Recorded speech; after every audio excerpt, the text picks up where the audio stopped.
सोचो कुछ जासूस को एक दूसरे शहर भेजा जाए, लेकिन बाद में उन्हें मारने की साजिश रची जाए। कुछ ऐसी एक कहानी के बारे में आज हम बात करने जा रहे हैं।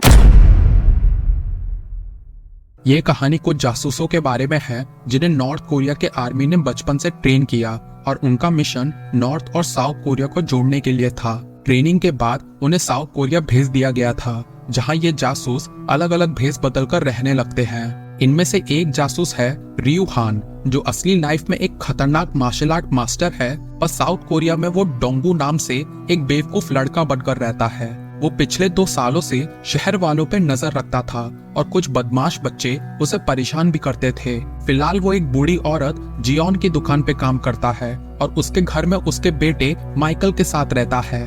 दूसरी तरफ रियू को एक लड़की यून पसंद आ जाती है, पर जब भी वो उसे देखता तो उसका छोटा भाई जून उसकी पिटाई कर देता। शहर में एक और लड़की रैन भी है, जो 3 महीने पहले आई थी और छोटे कपड़े पहनने के लिए फेमस थी। इसके अलावा रियू का एक दोस्त सू भी था, जो साउथ कोरिया में 16 सालों से जासूस बनकर रह रहा था। फिर एक दिन एक और जासूस हैरांग, जो रॉकस्टार का भेष बनकर रियू के शहर आ जाता है, जो रियू को बिल्कुल पसंद नहीं आता। अगले दिन सू बिना बताए रियू के घर आ जाता है और बताता है कि उसका परिवार चाइना भागने की कोशिश में पकड़ा गया है। उसके ऊपर नॉर्थ कोरिया वापस जाने का ऑर्डर है और वो रियू से एक बंदूक मांगता है ताकि वो अपनी जिंदगी खत्म कर सके इज्जत के साथ। उधर कहीं और हम एक स्नाइपर को अपने टारगेट पर निशाना लगाते हुए देखते हैं, लेकिन जब वो गोली चलाता है तो पता चलता है कि उसका टारगेट एक वीआईपी है, जो गोली लगने पर मर जाता है। फिर एक रात एक अनजान लड़का छुपके से रियू के कमरे में घुस आता है और उस पे बंदूक तान देता है, लेकिन बिना लड़के के कुछ बोले रियू समझ जाता है कि वो भी नॉर्थ कोरिया का जासूस है। वो जासूस रियू को ईमानदारी से अपनी ड्यूटीज करने को कहता है और फिर भाग जाता है। रियू उसके पीछे भागता है, लेकिन वो जासूस बच के भाग जाता है। तभी रियू को नशे की हालत में रैन दिखती है, जो उसे पार्क में बैठने पर मजबूर करती है। नशे में और इमोशनल होकर रैन रियू को बताती है कि जब वो 18 साल की थी तब उसने एक लड़के को जन्म दिया था और उसके माता पिता ने उस लड़के को यूएस के अनाथ आश्रम में भेज दिया था। रैन टूट जाती है और कहती है कि उसने अपने बेटे को तब से नहीं देखा है। जब वो सो जाती है तो रियू उसे उठाकर घर छोड़ आता है। उसके बाद रियू को वही जासूस दूर से उस पर नजर रखते हुए पकड़ लेता है। रियू को समझ आता है कि ये लड़का हेजिन है, जो उसने खुद उसे ट्रेन किया था। तभी असलियत बाहर आने पर हेजिन तुरंत भाग जाता है। अगली सुबह रियू हेजिन से मिलता है, जब जून उसे अपने नए हाई स्कूल फ्रेंड के रूप में मिलवाता है। तभी रियू सोचता है कि आखिर ये 2 नए जासूसों को उसके शहर में क्यों भेजा गया है। जल्दी वो ये समझ लेता है जब वो देखता है कि एक नया आदमी सू के बदले लोकल डिलीवरी मैन बन गया है। उस शाम रियू हेजिन से मिलता है और हेजिन बताता है कि उसने सू को वापस नॉर्थ कोरिया इसलिए भेजा था क्योंकि वो अपनी जान लेना चाहता था, जो दूसरे जासूसों के लिए खतरा बन सकता था। पर जब रियू उसके मिशन के बारे में और पूछता, उससे पहले उन्हें किसी के आने की आहट सुनाई देती है। वो इंसान यून और उसका बॉस निकलता है, जो उसे नशे की हालत में परेशान कर रहा था। रियू हेजिन से कहता है कि वो उस लड़की की मदद करे, पर हेजिन कहता है कि उन्हें साउथ कोरियंस की मदद नहीं करनी चाहिए। लेकिन रियू सोचता है कि जून से दोस्ती करने का ये अच्छा मौका है, तो हेजिन फिर यून की मदद करता है और उसके बॉस का एक एम्बैरेसिंग वीडियो से ब्लैकमेल कर लेता है ताकि वो यून को जॉब से ना निकाले। अगले दिन जब तीनों जासूस बात कर रहे थे कि तभी एक बदमाश जियोन को धमकाता है। रियू तुरंत बीच में आता है और अपने बेवकूफ होने का नाटक करते हुए जियोन को बचा लेता है, लेकिन इस चक्कर में उसकी बुरी तरह पिटाई हो जाती है।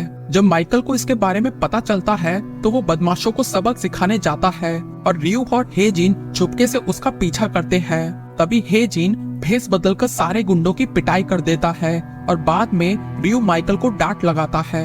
इस बीच नॉर्थ कोरिया में ली को चिंता होती है कि उसका सीक्रेट आर्मी प्लान एक्सपोज ना हो जाए, क्योंकि उसने अपने नए लीडर किम जो उन से छुपके से अपनी आर्मी बना रखी है। तो इस डर से ली सभी जासूसों को अपने देश के नाम पर अपनी जान लेने का ऑर्डर दे देता है।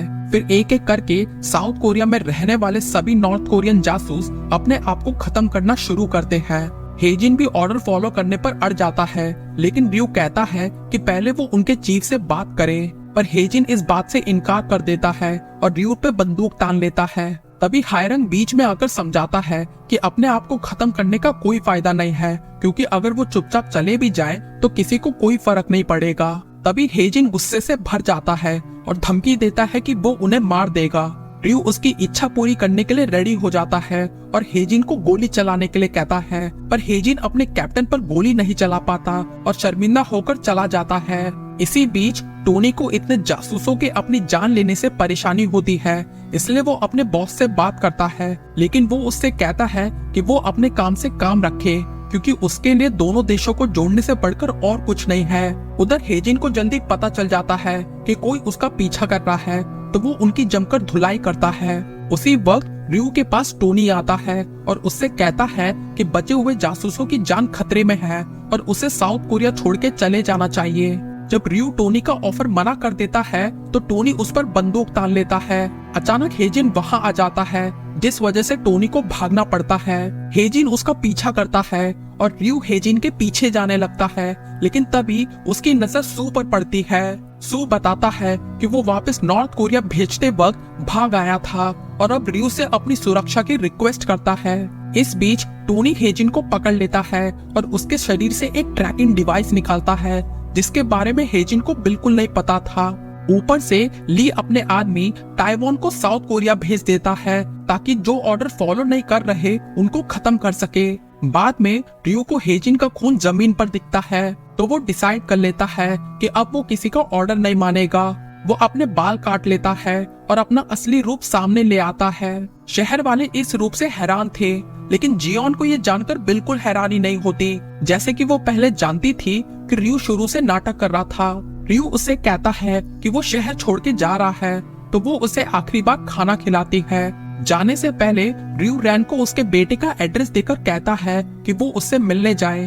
तभी रियो और हायरांग एक साउथ कोरियन एजेंट को मार देते हैं और उसके एयरपीस का यूज करके टोनी से कहते हैं कि हेजिन को छोड़ दे, लेकिन टोनी उसे सरेंडर करने को कहता है और जीपीएस ट्रैकिंग और ताइवान के बारे में बताता है। जब हेजिन को पता चलता है कि रियो की जान खतरे में है, तो वो अपने देश को छोड़ने और पुलिस का साथ देने के लिए तैयार हो जाता है। फिर ट्रैकिंग डिवाइस का यूज करके रियो और हायरांग ताइवान को एक सुनसान बिल्डिंग में ले आते हैं। रियो ताइवान से पूछता है कि क्या नॉर्थ कोरियन गवर्नमेंट उसकी मां का ध्यान रख रही है।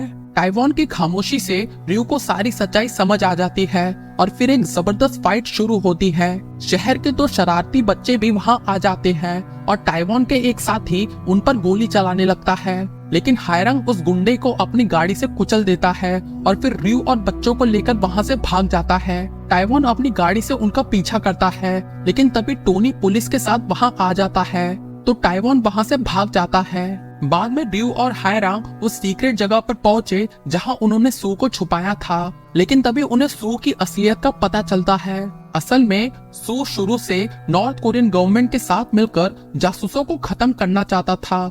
इसके बाद सू अपने सभी गुंडों को उन दोनों को खत्म करने को कहता है, लेकिन रियो और हायरांग आसानी से सबको मार गिराते हैं। कुछ वक्त के लिए रियो सोचता है कि क्या वो अपने देश को धोखा देकर सही कर रहा है, जो उसकी माँ का ख्याल रख रहे हैं। तब सू बताता है कि सभी जासूसों के परिवार को उसी वक्त मार दिया था जब उसकी ट्रेनिंग शुरू हुई थी।